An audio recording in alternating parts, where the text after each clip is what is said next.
नमस्कार विद्यार्थी मित्रांनो, वर्ग 6वी विषय मराठी पिरियडिकल टेस्ट 1 ह्यामध्ये आपण आज परीक्षा कशी होते किंवा परीक्षेमध्ये कोणतं सिलेबस असतो ते पाहूया। ही एक्झाम किंवा ही परीक्षा 40 मार्काची आहे। ह्यामधील पूर्ण अभ्यासक्रम कोणकोणता आहे ते पाहूया। पहिला पाठ होळी आली होळी, पाणपोई, भारत माता, माझा अनुभव, व्याकरणमध्ये नाम आणि सर्वनाम ह्याप्रमाणे राहील। मग त्यातील त्यांचाच क्वेश्चन पेपर किंवा प्रश्नपत्रिकेचा आढावा थोडक्यात घेऊया। त्यामध्ये पहिला प्रश्न उतारा असेल म्हणजे पॅसेज। एकूण पॅसेज 3 असतील, ते एकूण 20 मार्काचे आहेत। पहिला, दुसरा आणि तिसरा 2 पाठ्यपुस्तकामध्ये असतील आणि एक बाहेरचा। त्यासाठी तुम्हाला काळजीपूर्वक पाठांचे वाचन करावे लागेल। उतारा कशा प्रकारे असतो किंवा त्यावर कशा प्रकारे प्रश्न विचारले जातात ते थोडक्यात तुम्हाला मी सांगते। उतारा वाचून दाखवते थोडक्यात आणि मग त्यावरती प्रश्न कसे विचारतील ते सांगते। पहा, थोडक्यात मी एका उताराचे म्हणजे पॅसेजचे वाचन करते आणि त्यानंतर त्यावरती काही प्रश्न तुम्हाला सांगते आणि त्याची उत्तरेही तुम्ही पहा। एका छोट्याशा गावात एक सधन शेतकरी राहत होता। शेतात काम करणाऱ्या 2 बैलजोड्या त्याच्याकडे होत्या, तसेच 2 म्हशीही होत्या आणि एक चांगली धष्टपुष्ट आणि पुष्कळ दूध देणारी कपिला नावाची गायही होती। त्यामुळे त्याच्या घरी भरपूर दूध दुभते असे।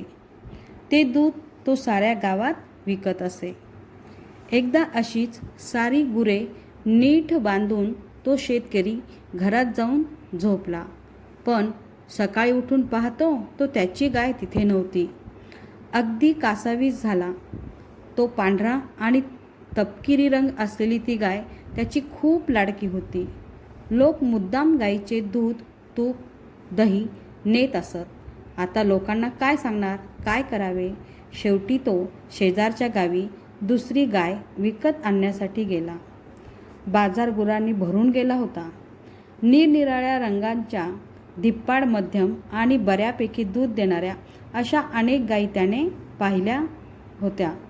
गायी बघत तो असाच पुढे जात असताना एका गायीजवळ जाऊन तो थांबला। अन काय आश्चर्य! कपिलेने त्याच्याकडे पाहिले आणि त्याचेही डोळे चमकले। अरे, ही तर आपली गाय कपिला! नक्कीच या माणसाने त्या दिवशी माझी गाय चोरून नेली असावी। आपल्या गायीच्या पाठीवर त्याने प्रेमाने थाप मारली। कपिलेने त्याला ओळखले।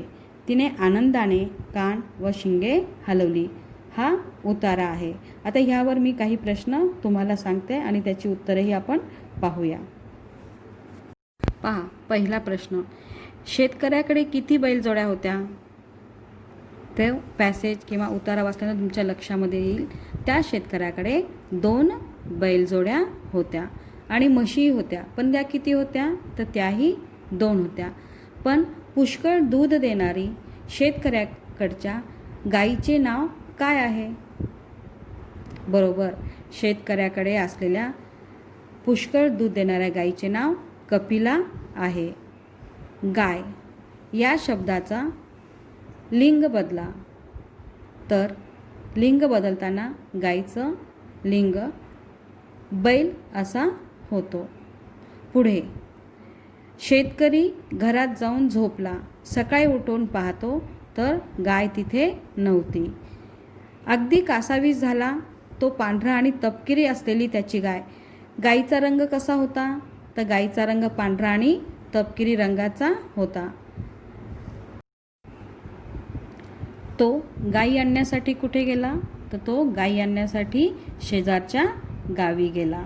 ह्यामध्ये तुम्हाला एक वाक्प्रचार विचारण्यात येईल, जसं आश्चर्य म्हणजे काय किंवा आश्चर्य होणे किंवा आश्चर्यचकित होणे म्हणजे नवल वाटणे।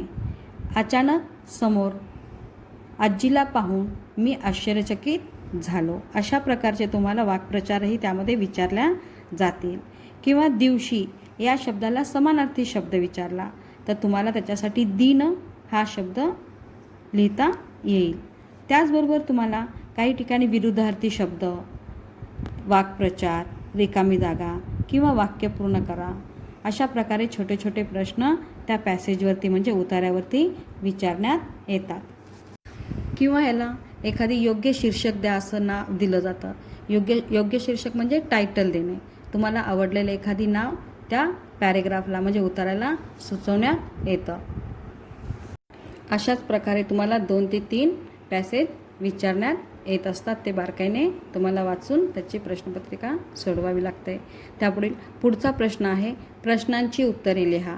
एका वाक्यात किंवा 2 वाक्यात, एका शब्दात, अशा प्रकारचा कोणताही प्रश्न येईल तो तुम्हाला सोडवावा लागेल. जसं भारतमाता या कवितेचे कवी कोण आहेत? तर मग त्याचं उत्तर, भारतमाता या कवीचे किंवा कवीचे कवयित्री शांता शेळके ह्या आहेत.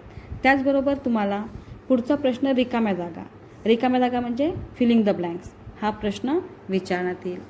पुढील प्रश्न उच्चस्तरीय म्हणजे HOT क्वेश्चन, पाठावर आधारित एक 4 ते 5 मार्काचा प्रश्न तुम्हाला विचारण्यात येतो. व्हॅल्यू बेस्ड म्हणजे त्या पाठातनं तुम्ही काय महत्त्व घेतलेलं आहे किंवा त्यातनं तुम्ही काय शिकलात, काय इम्पॉर्टंट आहे त्याबद्दल तुम्हाला थोडक्यात सांगावं लागेल. पुढील प्रश्न आहे संदर्भासहित स्पष्टीकरण. हा तुम्हाला मागच्या इयरमध्ये म्हणजे 5वीमध्ये झाला असेल, तरी पण मी तुम्हाला थोडक्यात ह्या प्रश्नाबद्दल सांगते. संदर्भासहित अर्थ स्पष्ट करा म्हणजे तुम्हाला एखाद्या कवितेचा 3 ते 4 ओळी दिलेल्या असतात आणि त्यामध्ये संदर्भ म्हणजे ती कविता कुठली आहे किंवा कोणत्या कवितेतील पंक्ती आहेत, ओळी आहेत किंवा त्या कवयित्री किंवा कवी कोण आहेत आणि ती कविता कशावर आधारित आहे हे सांगून तुम्हाला त्याचा थोडक्यात संदर्भ देऊन स्पष्टीकरण द्यावे लागते. जसं आपण एक पाहूया. ह्यामध्ये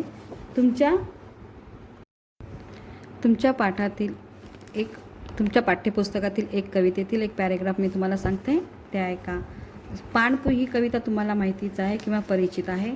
त्यामधील एक प्रकारे प्रश्न तुम्हाला संदर्भासहित अर्थ सांगा. ह्यामध्ये पहा, या दिवसात चोहीकडे पडते कडक ऊन, सारखी सारखी लागते साऱ्यांना मोठी तहान, पिण्यास ठेवतात पाण्याने भरलेले रांजण, रंक असो वाराव हे पाणी पितात सारेजण. अशा प्रकारचे काही ओळी तुम्हाला संदर्भ सांगून अर्थ स्पष्ट करण्यासाठी दिलेला असतो. मग ह्याचे उत्तर लिहिताना पहा कशा प्रकारे लिहायचं. आधी तुम्हाला त्याचा संदर्भ सांगावा लागेल.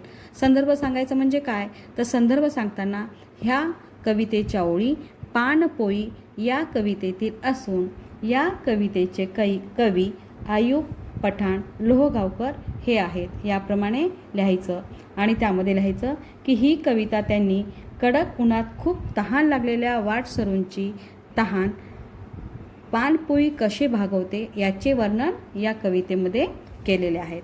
हा झाला फक्त संदर्भ आणि त्याच्या पुढे त्याचा तुम्हाला अर्थ लिहायचा असतो. मग हा अर्थ काय आहे, तर ह्याचा अर्थ आहे उन्हाळ्याच्या या दिवसांमध्ये चहूकडे कडक ऊन पडते, सगळ्यांनाच एकसारखी खूप तहान लागते. अशा वेळी पाणी पिण्यासाठी पाण्याने भरलेले रांजण झाडाखाली ठेवले जातात. मग तिथे श्रीमंत असो किंवा गरीब असो, राजा असो किंवा रंक असो, कोणी असो, सर्वजण या रानाजवळ येतात आणि त्यातले पाणी पिऊन आपली तहान भागवतात. ह्या प्रश्नाचं उत्तर झालं. म्हणजे कोणत्या संदर्भासहित अर्थ स्पष्ट करा. मी थोडक्यात तुम्हाला सांगते.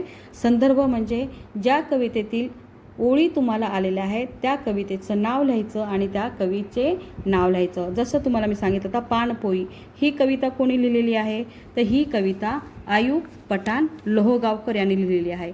त्यासाठी तुम्हाला असलेल्या कवितेच्या नावं आणि त्या कवींची नावे तुम्हाला माहिती पाहिजेत. जसं भारतमाता ही कविता कोणी लिहिलेली आहे, तर शांता शेळके यांनी लिहिलेली आहे. दुसरी जी कविता आहे तुमची होळी आली होळी ही कविता कोणी लिहिलेली आहे, तर दिलीप पाटील यांनी लिहिलेली आहे. आणि आता जी आपण पाहिलेली आहे पाणपोई ही कविता आयुब पठाण लोहगावकर यांनी लिहिलेली आहे. त्यासाठी ह्या प्रश्नाचं उत्तर लिहिताना तुम्हाला ह्या कवींचे नावे माहिती पाहिजेत. आता आपण पुढील प्रश्न पाहूयात.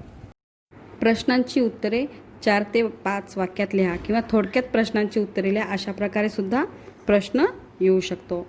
त्यानंतर पुढील आहे वाक्प्रचारांचा वाक्यात उपयोग करा. हा ग्रामर म्हणजे व्याकरणामध्ये प्रकार येऊ शकतो. ह्यामध्ये मग तुम्हाला पाठावर आधारित काही वाक्प्रचार दिलेले असतात, त्याचा अर्थ सांगायचा आणि त्याचं वाक्य तयार करायचं. आत्ताच तुम्हाला पॅसेजमध्ये उतारामध्ये सांगितलं, आश्चर्यचकित होणे म्हणजे नवल वाटणे. दुसरं ग्लानी येणे म्हणजे चक्कर येणे, उन्हामध्ये खूप फिरल्यामुळे चक्कर येऊन खाली पडलो. अशा प्रकारचे काही तुम्हाला वाक्प्रचार दिले जातात. तसे त्याचे अर्थ सांगून तुम्हाला त्याचं वाक्य तयार करायचं असतं. पुढचं आहे समानार्थी शब्द. पाठावर किंवा कवितेवर आधारित काही शब्द, समानार्थी शब्द असतात, त्यांचा अर्थ लिहायचा.